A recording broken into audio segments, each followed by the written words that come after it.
Alors, bienvenue Église. Ce matin, pour le message du dimanche. Donc, c'est tout nouveau pour nous, c'est tout nouveau pour vous. Et nous sommes vraiment et richement bénis d'entrer chez vous pour un message qui, je l'espère, va édifier votre foi et va unir l'Église. Et comme je le disais lors de mon dernier message, le nom de l'Église qui m'a été inspiré il y a quelques mois n'a jamais eu autant de pertinence qu'aujourd'hui, Église communautaire nouveau départ. Donc nous voulons offrir un nouveau départ pour ceux qui vont traverser cette crise et de les aider à traverser cette crise avec nous. Juste quelques annonces très rapides avant le message. Simplement un merci pour toute l'équipe de bénévoles cette semaine où on a mis la main à la pâte au niveau de la distribution de nourriture, mais aussi on a mis la main à la pâte au niveau de la logistique, de bâtir une équipe de bénévoles parce que nous allons passer de 2 jours par semaine à 4 jours par semaine pour suffire à la demande des gens qui vont appeler, qui vont prendre des rendez-vous, qui vont se déplacer ici pour venir chercher de la nourriture. Nous avons aussi besoin de bénévoles. Bien sûr, si vous avez 70 ans et plus, restez à la maison.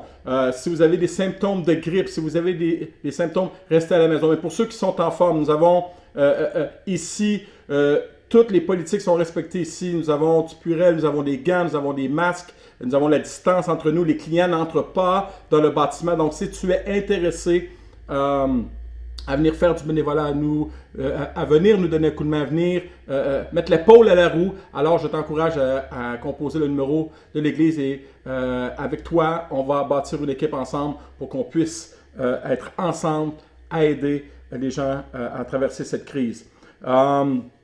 Aussi, sachez que je prie pour chacun d'entre vous, je prie pour les personnes âgées, pour les gens du bel âge qui sont à la maison, je prie pour ceux qui ont perdu leur emploi aussi, ou pour ceux qui ont des réductions salariales et des réductions d'heures. Je prie pour vous afin que le Seigneur puisse vous aider à travers cette crise et sachez que nous allons être là pour vous aussi. Je prie durant ce temps où nous sommes confinés à la maison, je prie plus que jamais pour l'unité de l'Église, afin que l'Église puisse être ensemble dans la prière, mais aussi maintenant par les médias sociaux, qu'on puisse être ensemble plus que jamais. Aussi, petite annonce sur le comment donner en ce temps de crise. Il y a 2 façons d'être généreux, de continuer à être généreux, malgré les malgré tout de cette crise.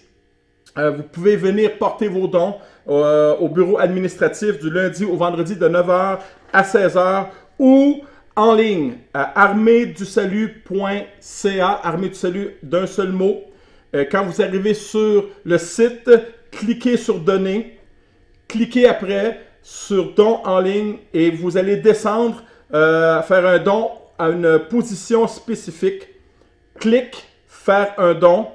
Vous cliquez sur Québec et ensuite ça va vous diriger où est-ce que vous voulez aller mettre votre don et cliquez sur Église communautaire nouveau départ. Merci à l'avance pour votre générosité durant ce moment de crise. Plus que jamais, nous avons besoin de vous. Donc, merci beaucoup pour tout. Donc, nous allons commencer le message de ce matin. Et j'ai été inspiré à donner une série de messages. Nous allons abandonner la série de messages Mon ami le Saint-Esprit parce que nous voulons amener une série qui va être pertinente pour ce moment. Et le titre de cette série, le premier message de cette série s'intitule Le Dieu qui ne change pas. Je me souviens très très bien en 2011, après les attentats du 11 septembre, nous disions notre monde ne sera plus jamais pareil. Et j'entends le même son aujourd'hui, les mêmes phrases aujourd'hui. Notre monde sera changé à jamais. Les choses changent. Et à chaque jour, on voit notre premier ministre. On voit les premiers ministres de plusieurs pays où à chaque jour, ils doivent rectifier le tir, doivent changer les politiques, doivent resserrer certaines politiques, doivent vraiment faire des changements et prendre des décisions jour le jour à cause des changements de cette épidémie, à cause de l'ampleur de cette épidémie. Et nous pouvons être assurés que notre Dieu ne change pas, qu'il prend toujours les bonnes décisions et en son temps. Mais malheureusement, ce que j'entends, c'est ainsi, et ce que je lis, surtout, c'est que c'est très facile de défigurer l'image de Dieu. Et je sais que la religion a beaucoup fait dans le sens de tordre, de défigurer et de transformer Dieu en un Dieu vengeur, en un Dieu assassin, en un Dieu distant et indifférent. Où est ton Dieu? Et si Dieu est si bon, où est-il? Transformant en un Dieu avec une multitude de personnalités se contradisant les unes et les autres. Notre monde a fait aussi un beau travail en la matière. Les gens blessés par la religion, frustrés de voir le mal sans qu'il n'y ait aucune intervention venue d'en haut. Et je lisais dans un article publié le 28 décembre 2016, un article de Michel Ouimet dans la presse, qui s'intitule « Dieu, tu me fatigues. Ça fait longtemps que je veux te le dire et que je l'ai sur le cœur. » Et elle écrit ceci, écoutez bien. « Je te tutoie parce que l'Église a décidé de passer au-dessus en espérant garder ses fidèles. Je parle bien sûr de l'Église où j'appartenais, bien sûr. Je sais que tu te multiplies, que tu t'appelles aussi Yahvé, Allah et j'en passe. Je t'écris à toi et à tes sosies, car j'ai une question importante à te poser. Comment as-tu pu regarder l'humanité s'effondrer à Alep? C'est une guerre civile qui a lieu à Alep de 2012 à 2016, ayant causé la mort de 21 500 civils et rester les bras croisés. J'ai été baptisé bien malgré moi, je venais à peine de naître, je ne pouvais pas protester. À la petite école, j'ai appris le catéchisme par cœur, un livre gris et triste avec des questions et des réponses. Certains messages sont restés gravés dans ma mémoire. Où est Dieu? Dieu est partout. Qui est Dieu? Dieu est infiniment bon, infiniment aimable et infiniment parfait. Infiniment bon, dit-elle? Je n'y crois pas un seul instant. Si tu étais bon, tu ne pourrais pas laisser la Syrie sombrer dans la folie sans lever le petit doigt. Nous voyons ici une dame blessée par la religion et d'elle-même tordre l'image de Dieu.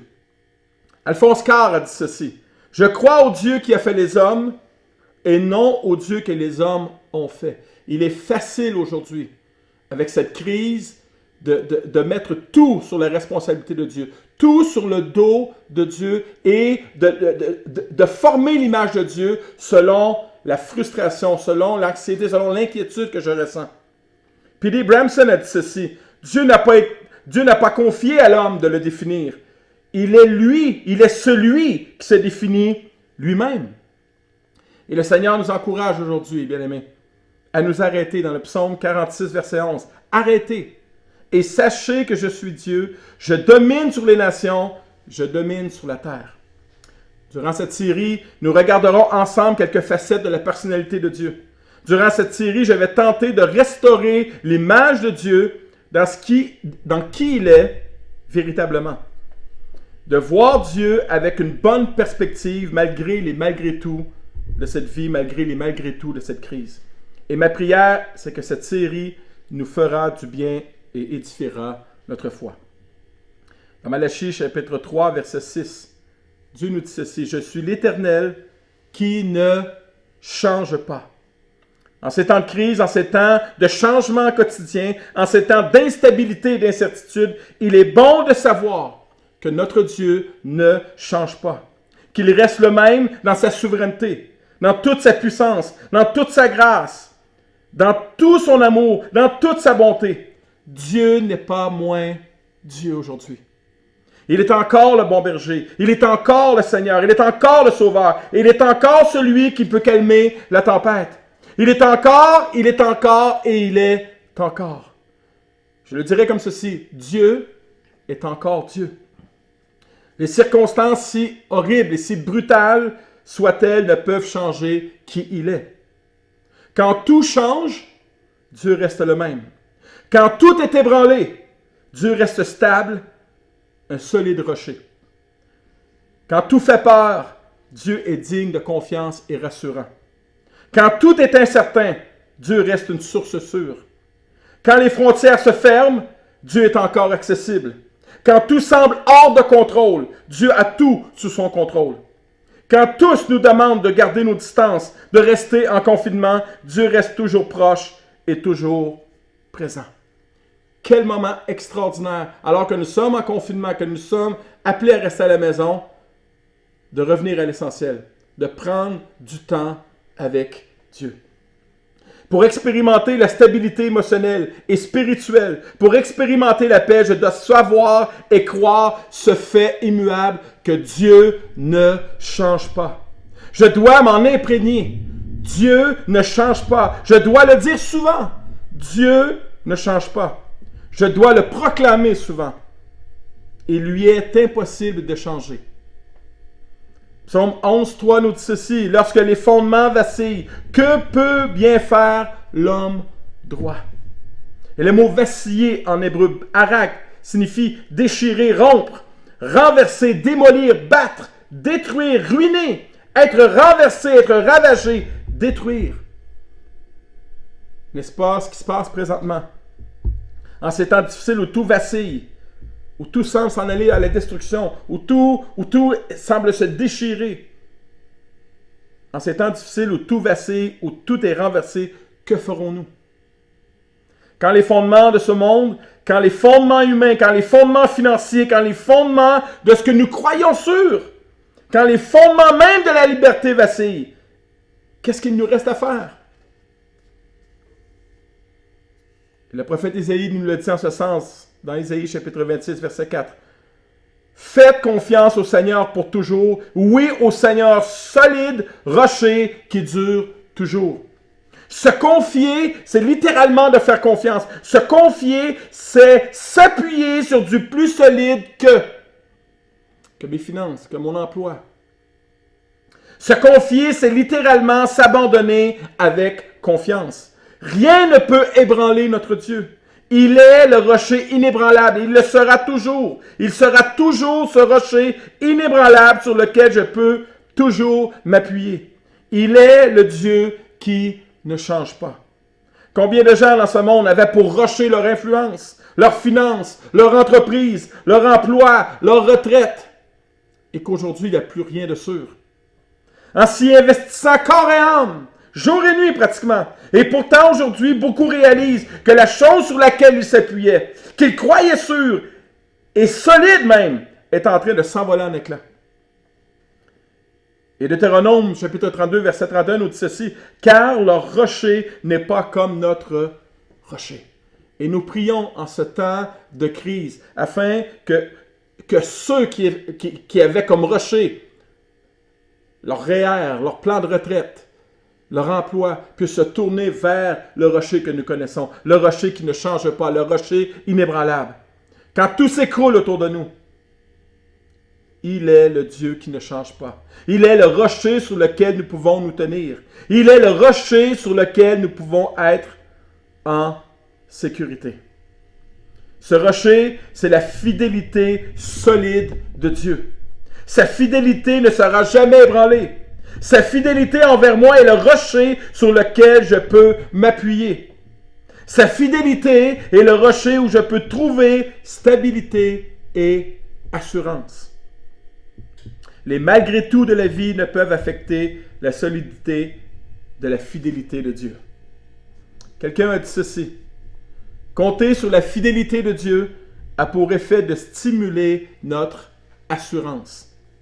Malgré l'incertitude qui règne présentement, je peux être certain de la certitude que Dieu ne change pas. Et je vais revenir souvent durant mon message. Dieu ne change pas. Dieu est fidèle. Pourquoi est-ce important d'être certain? Parce que cette certitude me fera voir cette crise différemment. Cette certitude me fera vivre cette crise différemment. Cette certitude me fera voir Dieu différemment. Cette crise me fera voir, cette certitude me fera voir qui je suis vraiment. Cette certitude me fera témoigner de ma foi différemment. Présentement, les politiques mises en place, ne font aucune différence entre le chrétien et le non-chrétien. Nous sommes appelés à s'y soumettre. Et c'est merveilleux. Être chrétien ne me met pas au-dessus des lois et des politiques, mais me pousse, comme la Bible me le dit, à être soumis aux autorités. Et en ce sens, je peux être tout un témoignage. Est-ce que j'y ai pensé? Sans être déconnecté de la réalité, je vis présentement une autre réalité. La réalité que je suis certain de la certitude que mon Dieu est un Dieu solide dans sa fidélité. Il est le rocher fidèle. Deutéronome chapitre 7, verset 9 nous dit ceci. Sachez donc que c'est l'Éternel ton Dieu qui est Dieu. Ce Dieu fidèle garde son alliance et sa miséricorde jusqu'à la 1000e génération envers ceux qui l'aiment et ceux qui observent ses commandements. Je dirais, comme je le dis souvent, wow! Une fidélité qui n'abandonnera jamais. Une fidélité qui garde sa miséricorde, sa grâce, son amour toujours accessible, toujours disponible pour moi. Sa miséricorde sera fidèle. Sa grâce sera fidèle. Son amour sera fidèle, je peux en être certain. Les tablettes des épiceries pourront être vides pour certains items, comme nous avons vu la ruée vers les papiers de toilette, à cause de la peur et de l'anxiété des autres. Certaines tablettes seront pleines, mais certaines tablettes seront vides. Mais les tablettes de la fidélité de Dieu seront toujours pleines, jamais vides. Jamais en rupture de stock. Pleine de sa miséricorde, de sa grâce, de son amour, de ses promesses et de sa paix. Et voilà, la maison, vous devriez dire Amen. Pas de file d'attente, pas besoin de désinfectant, de se laver les mains avant d'entrer dans l'épicerie céleste. Durant cette crise, je ne paniquerai pas, je ne serai pas anxieux par peur de manquer d'amour, de grâce, de fidélité de la part de Dieu. Dieu est mon rocher fidèle. Jamais il n'y aura de pénurie dans ce domaine. Et si jamais les événements m'amenaient angoisse, inquiétude, anxiété dans mon cœur, je peux venir devant le trône de sa grâce et les échanger contre sa bonté et sa grâce. Hébreux chapitre 4, verset 16 nous dit ceci. Approchons-nous donc de son trône de grâce avec une grande confiance, avec une libre et joyeuse assurance.